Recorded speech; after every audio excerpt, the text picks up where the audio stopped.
बहुत हो हल्ला था कि कोरोना के बाद ऐसा बजट पेश करेगी केंद्र सरकार कि देश का कायाकल्प हो जाएगा।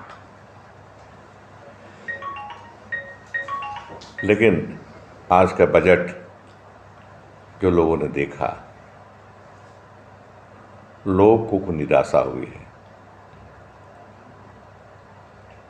झारखंड राज्य के नागरिक होने के नाते अगर हम सोचें, या झारखंड सरकार के एक सदस्य होने के नाते हम सोचें,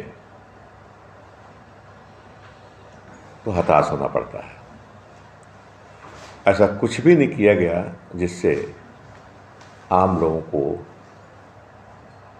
फायदा नजर आवे। किसानों की आय 2022 तक दोगुना करने की बात आदरणीय प्रधानमंत्री जी कहते रहे। इस बजट में उसका जिक्र नहीं है। सिर्फ गंगा किनारे के किसानों की चर्चा की गई है, वो भी इसलिए की गई है कि वहाँ इलेक्शन होना है गंगा किनारे।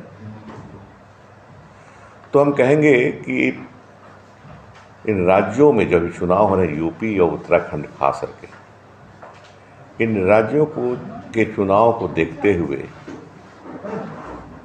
वहाँ के किसानों को रिझाने के लिए गंगा किनारे के किसानों को फायदा पहुँचाने की बात कही गई है। बाकी किसान कहाँ जाएंगे?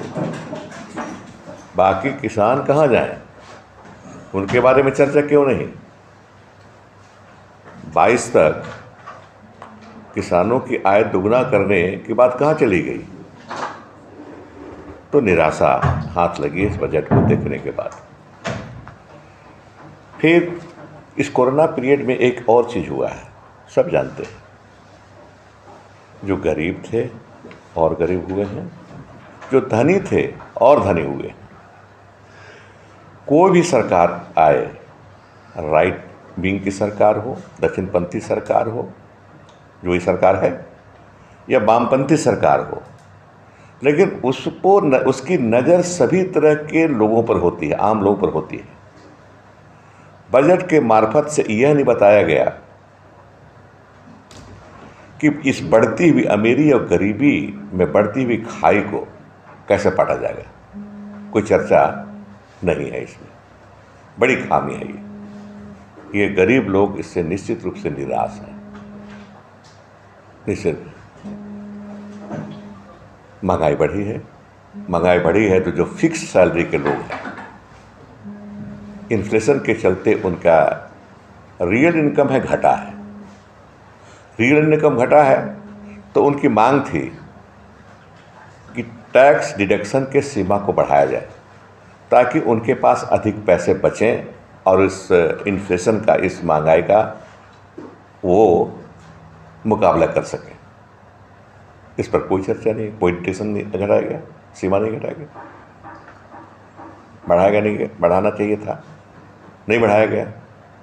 तो ये जो है फिक्स सैलरी, और आजकल फिक्स सैलरी वाले की संख्या बहुत हो गई है राज्यों में, देशों में, टोटल देश में ज़्यादा। निराशा हाथ लगी है, ये हम कहना चाहेंगे। तो ये भी होने चाहिए कि महंगाई को कैसे कम किया जाए। आज का सच्चाई है कि महंगाई से हम लोग जूझ रहे हैं। महंगाई को कम करने का कोई उपाय इसमें नज़र नहीं आता, इसलिए भी ये बजट फेल है, जनता की अपेक्षा के विपरीत है, मैं ये कहना चाहूँगा। हाईलाइट है कि हीरे के गहने सस्ते होंगे। हाँ, हाईलाइट बजट का बुलेट पॉइंट यही है कि हीरे के गहने सस्ते होंगे। कृषि को उन्होंने डिजिटल बनाने का बात कहा है। पहले वो बताएं कि पंचायतों में एमपीपीएस का क्या हाल है। लोग आज भी त्रस्त हैं, कहने को बड़ी बड़ी बातें करते हैं। बजट आय और व्यय का ब्यौरा है।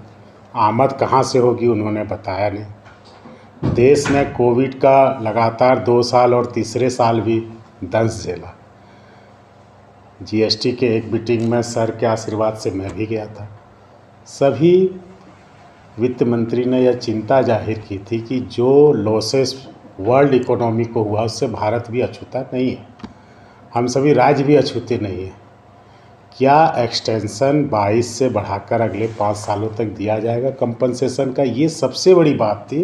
और इस पर यदि वो बात करते तो राहत देने वाली बात होती। केंद्रांश और राज्यांश में जो फासला वो बढ़ा रहे हैं, उनकी जादूगरी लोगों के समझ में अब आ रही है कि पहले जब यूपीए की सरकार होती थी तो कृषि सेक्टर में 90-10 का केंद्र 90 अंश देते थे, हम लोगों का बहुत सारी योजनाओं में 10 अंश होता था। अब ये फासला घटता जा रहा है और ख़ास करके झारखंड ऐसे स्टेट, जिस तरह यहाँ का भौगोलिक स्ट्रक्चर है, जीएसटी का जो फॉर्मेट है, उसमें यदि सबसे ज़्यादा लॉस हुआ है तो झारखंड जैसे स्टेट्स का हुआ है, जो rich in mineral iron ores हैं। उनको तो स्पेशल कंपनसेशन देने की बात पिछले कई मीटिंगों में हमारे वित्त मंत्री सर ने की है, हमने खुद किया है, और वो सब पैकेज नहीं मिला। किसानों को जो वो सब्ज बाग दिखा रहे हैं कि गंगा किनारे हम ये करेंगे, तो जब यूपी में चुनाव होते हैं तो बनारस और गंगा जी की याद आती है, वहीं से इनकी कथाएं शुरू होती है। और इस तरह से जादूगिरी, भावनात्मक टच। अब लोगों को रिजल्ट चाहिए, आंकड़े चाहिए।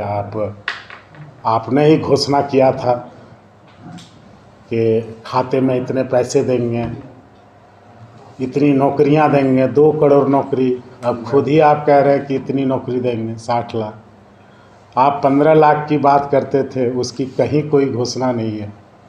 तो ये सब आपने इतने लगातार सक्सेसफुली अपने सारे षड्यंत्रों से देश को जिधर चाहा उधर मोड़ा। आपको जनमत मिले फिर भी, जनमत नहीं मिले फिर भी ऐन कैन प्रकारेण आप राज्य के विधानसभाओं पर काबिज हो रहे हैं। जनता जनादेश ना दे फिर भी आप अपनी बाजीगरी से, अपने इससे काबिज होते हैं। लेकिन राज्यों को मिल क्या रहा है, नौजवानों को मिल क्या रहा है, किसानों को मिल क्या रहा है, ये सब हकीकत हम जानते हैं। देश आर्थिक संकट से गुजर रहा है, और जो हमारे अर्थशास्त्री और उस समय के प्राइम मिनिस्टर मनमोहन सिंह जी का विजन था, जिसने उस वैश्विक मंदी के दौर में यहाँ के पीएसयूज़ को बंद नहीं होने दिया था, बिकने नहीं